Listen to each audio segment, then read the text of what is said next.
sphère financière mondiale se prépare à subir l'une des plus colossales purges de liquidité de l'histoire moderne.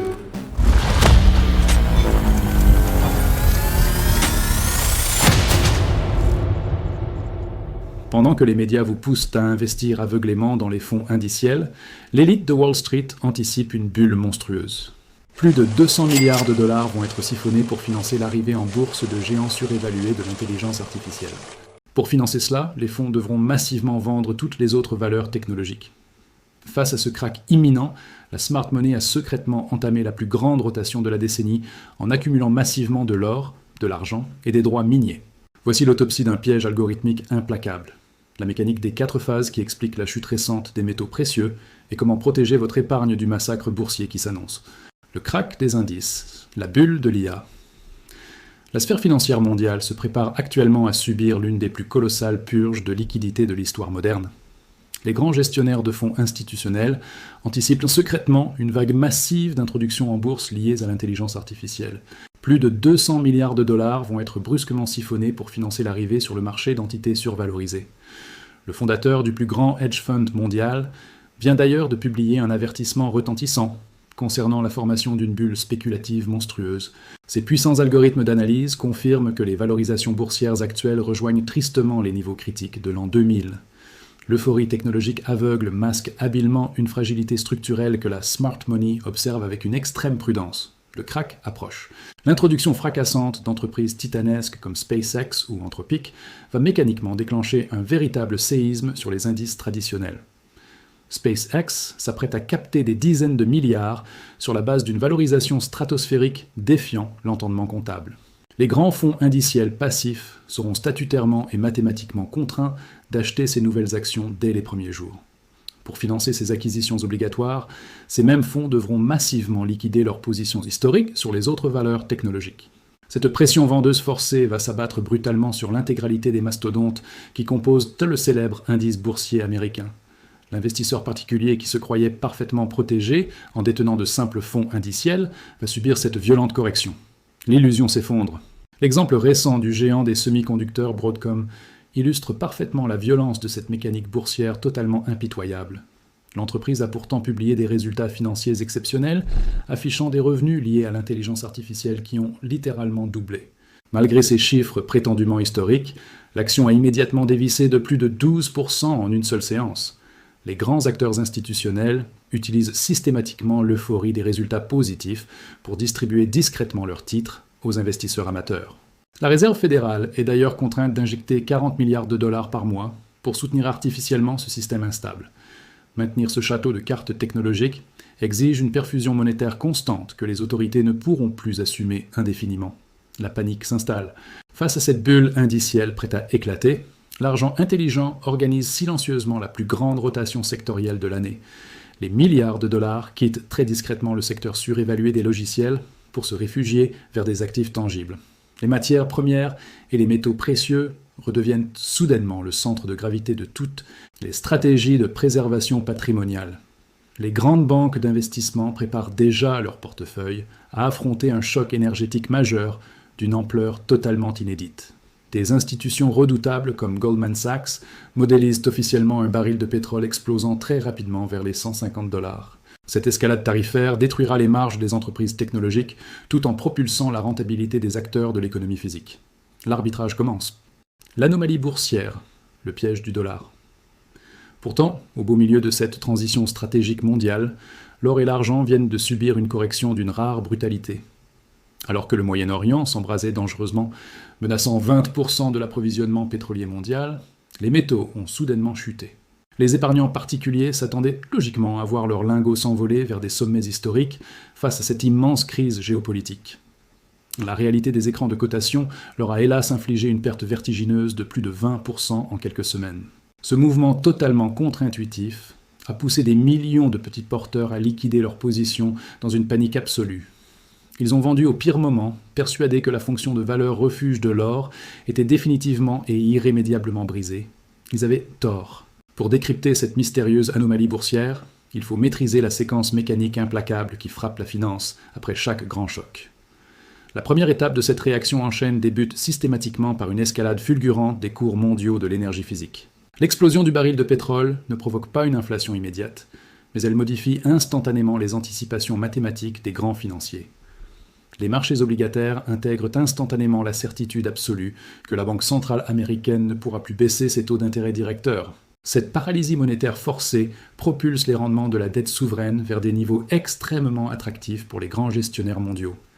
Les capitaux fuient instantanément les actifs non rémunérateurs pour s'engouffrer massivement dans ces obligations d'État, offrant des garanties de rendement solides.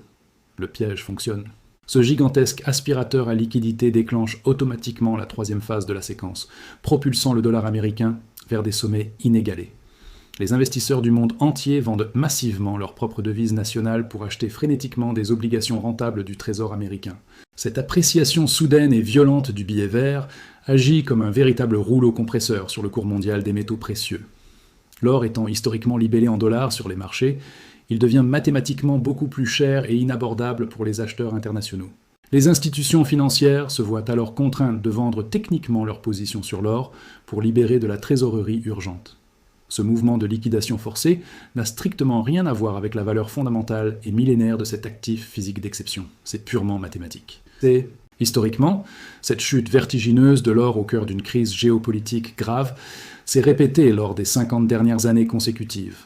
En 1973 comme en 1979, l'effroyable choc pétrolier a d'abord fait violemment chuter l'or. Ce n'est qu'après avoir purgé les investisseurs amateurs que le métal précieux a déclenché ses plus formidables marchés haussiers de l'histoire. Les baisses temporaires causées par l'envolée des taux d'intérêt ne sont que de formidables opportunités d'accumulation furtive pour la finance institutionnelle. La smart money adore voir le prix des actifs tangibles s'effondrer juste avant que la véritable vague d'inflation physique destructrice n'arrive.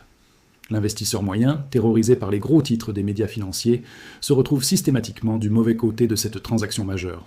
L'histoire se répète. Les 4 phases, la purge systémique.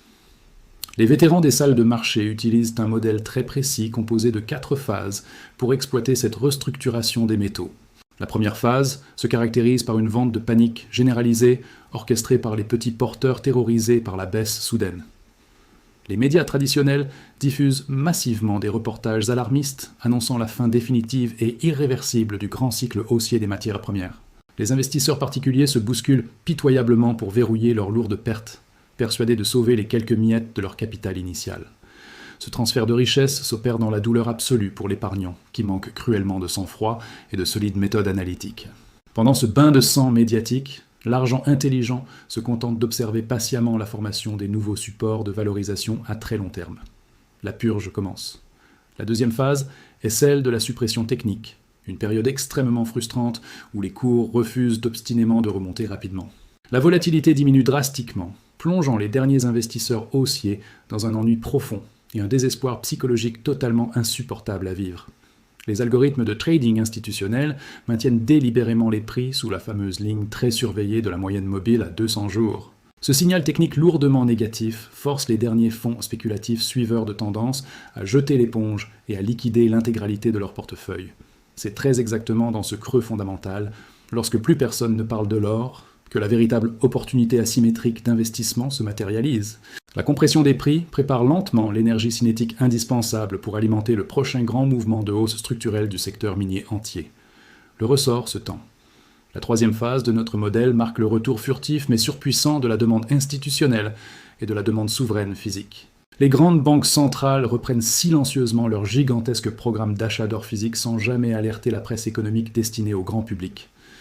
Les actions des formidables entreprises minières commencent à afficher de légers rebonds, trahissant l'accumulation agressive et discrète menée par les riches fonds de pension. Le grand public reste pourtant totalement à l'écart de cette lente récupération, encore lourdement traumatisé par les pertes abyssales subies lors de la première phase.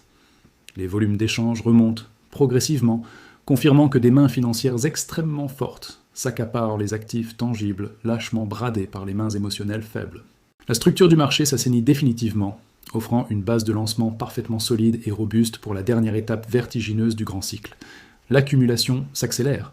L'ultime phase de cette violente restructuration voit enfin les valorisations exploser pour pulvériser très largement les anciens sommets historiques de la crise précédente.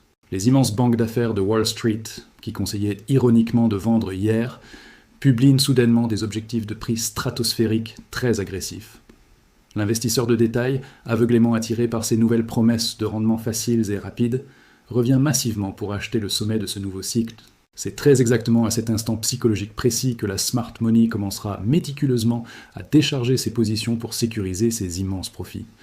Comprendre la mécanique vicieuse de ces 4 phases est absolument indispensable pour ne plus jamais servir de simple variable d'ajustement algorithmique boursière. Vous devez impérativement vous positionner aujourd'hui avec la froideur cynique d'un banquier central avant que la foule irrationnelle ne réalise sa terrible erreur tragique. Le chrono tourne. L'accumulation souveraine, le secret des États. Pour confirmer cette thèse de restructuration haussière imminente, il suffit d'analyser le comportement souterrain des plus grandes puissances mondiales souveraines du moment. L'indicateur technique de la moyenne mobile à 200 jours offre actuellement une fenêtre d'achat de valorisation historiquement exceptionnelle et particulièrement rare.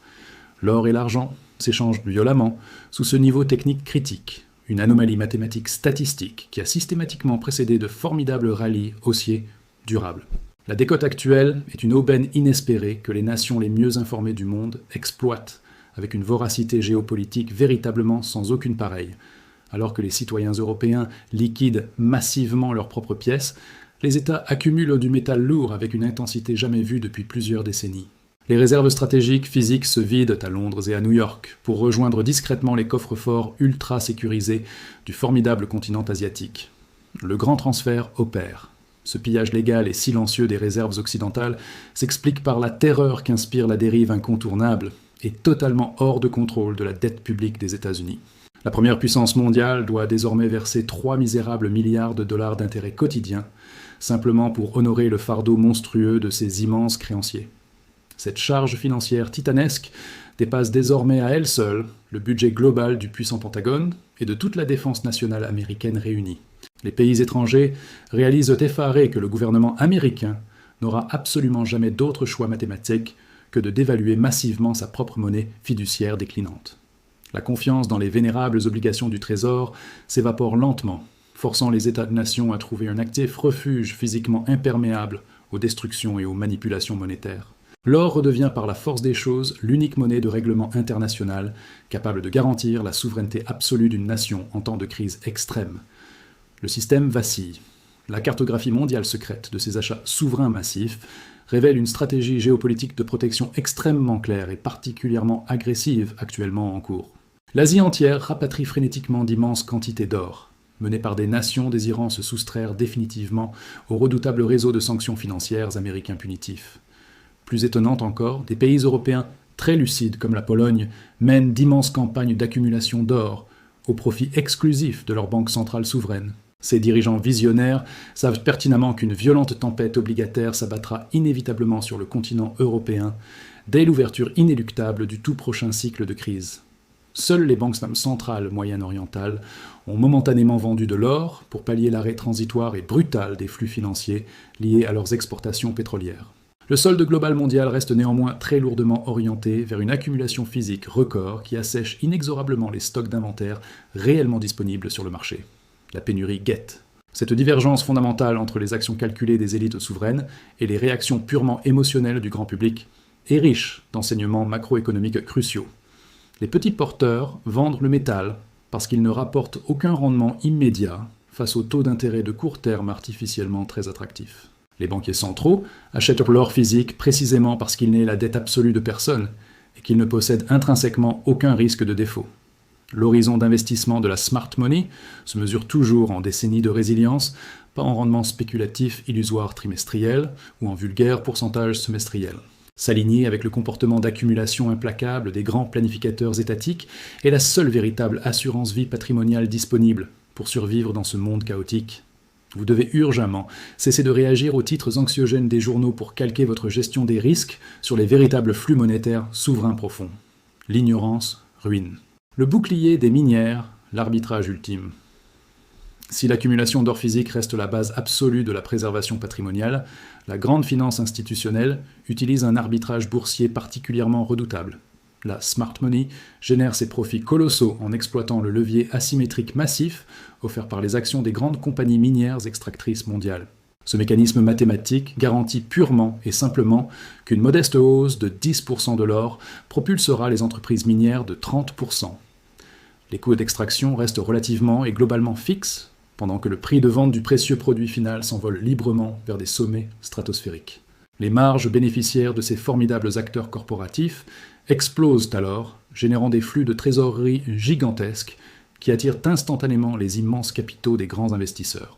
Cependant, investir aveuglément dans ce secteur capricieux et volatile exige une maîtrise absolue des fondamentaux comptables pour éviter les gouffres financiers particulièrement abyssaux.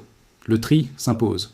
L'attention des grands fonds d'investissement se focalise exclusivement et rigoureusement sur une petite poignée de sociétés extractrices, affichant des bilans d'une solidité irréprochable. L'élite financière cible des entreprises comme Agnico Eagle, qui s'impose très clairement aujourd'hui comme l'une des cibles privilégiées de ces redoutables stratégies d'accumulation menées par les puissantes mains fortes du marché. Son prix de revient opérationnel gravite magistralement autour des 1400 $ par once, garantissant une rentabilité d'une puissance véritablement et absolument exceptionnelle. Chaque once vendue génère des milliers de dollars de bénéfices nets, offrant une splendide marge de sécurité colossale contre la moindre petite volatilité transitoire. Les graphiques boursiers de ces formidables compagnies de qualité dévoilent actuellement des configurations d'accumulation furtive, trahissant l'appétit féroce de la haute finance internationale. La vente massive est incontestablement en train de s'essouffler doucement, préparant sagement le terrain pour un retournement de cycle d'une envergure particulièrement spectaculaire et profitable. Pour la smart money, l'opportunité se dessine. Pour éliminer totalement le risque lié à l'extraction physique toujours difficile, le sommet de l'ingénierie financière se trouve dans le brillant modèle des royalties. Des institutions scrutent des entreprises majeures, comme Franco-Nevada ou Wheaton Precious Metals, qui dominent outrageusement ce créneau, en finançant massivement et grassement l'industrie minière globale en amont. Ces sociétés prestigieuses ne creusent strictement rien, elles avancent des capitaux colossaux contre le droit inaliénable de percevoir un pourcentage précis des futures extractions souterraines. Cette architecture magistrale élimine d'un simple trait de plume tous les risques liés aux grèves ouvrières, aux pannes d'infrastructures lourdes ou à l'inflation des coûts logistiques. Ces structures affichent des croissances de revenus délirantes, avoisinant souvent les 80%, prouvant la suprématie absolue et incontestable de ce modèle économique génial.